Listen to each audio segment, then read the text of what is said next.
Most Game of Thrones characters are larger than life, but Dunk is basically us dropped into Westeros. So you're not every knight in the Seven Kingdoms then? The good ones. Ser Duncan the Tall is not the strongest knight. He is not very smart. He is not political. And yet, he might be the most important one. Get up! Get up, Ser Duncan!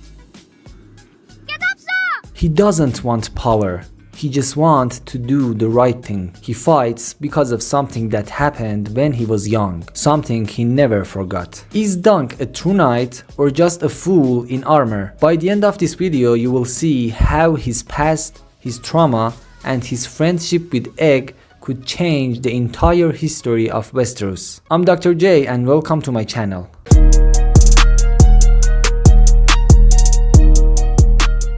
One of Dunk's strongest traits is this. If he sees someone weaker being mistreated, he steps in. 4 pages for Ser Duncan. Must have been quite a man. So they say. He doesn't calculate, he doesn't think politically, he reacts. And that's exactly what leads to his conflict with Aemon Targaryen. Dunk sees injustice and then he responds. But this instinct didn't come from nowhere. When Dunk was a teenager, he had a close friend, a girl he cared deeply about. They had a simple dream: save money, leave, and start a better life in another city. But before they could escape, a violent man killed her right in front of Dunk. That kind of trauma changes a person. When someone you love dies because no one was strong enough to stop it, your brain makes a rule. Next time I won't stand and watch. In medicine, we see this often. Trauma can create hyper-responsibility. You become the protector. You become the shield. Dunk isn't just fighting for honor. He's fighting against a memory. Every time he defends someone weaker, he's rewriting the moment he couldn't save her. And that makes his actions deeply personal. Let's be honest,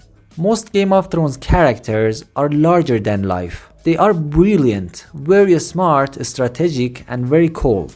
But Dunk is awkward. He doesn't always know what to say. He struggles with politics. He feels out of place around the nobles. And that's exactly why he works. Dunk is basically us dropped into Westeros. Imagine being surrounded by powerful families, ancient bloodlines, and deadly politics. You would feel small too. He's not confident because of destiny. He's not powerful because of birth. He's figuring it out in real time. And psychologically, that's relatable. He represents what happens when an ordinary person tries to stay good in extraordinary situation. He's not perfect. He hesitates. He feels like he doesn't belong, but he keeps going. And that persistence is more human than any grand speech.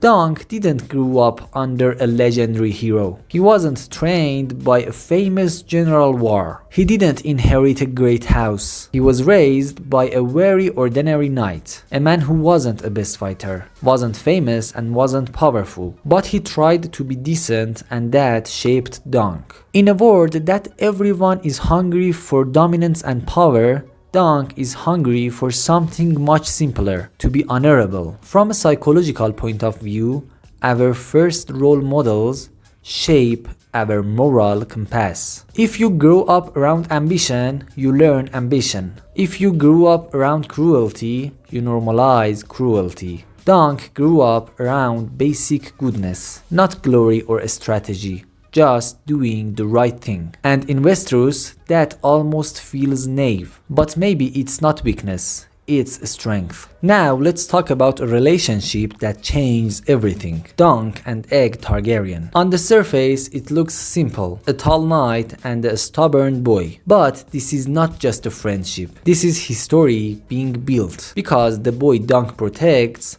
might become one of the most powerful men in Westeros, and that could change how we see everything. Dunk isn't just protecting a child, he's shaping a future king. From a psychological perspective, mentoring is powerful. Children don't just learn skills, they absorb values. If Egg grows up watching Dunk choose honor over power, that influence doesn't disappear. That influence become policy, become leadership, and become history. This is what makes their friendship dangerous. Not because they are violent, but because they are kind. Kindness, when passed forward, can change the world. So at the end, who is Ser Duncan the Tall? Is he naive? Maybe. Is he awkward?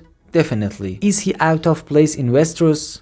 Absolutely. But he's also something rare. He's a man who doesn't want power. He doesn't crave control. He doesn't dream of ruling. He just wants to do the right thing. And in a world built on ambition, this might be the bravest thing of all time. Dunk isn't the smartest knight, but he's the most human. And sometimes that could be more dangerous than any swords.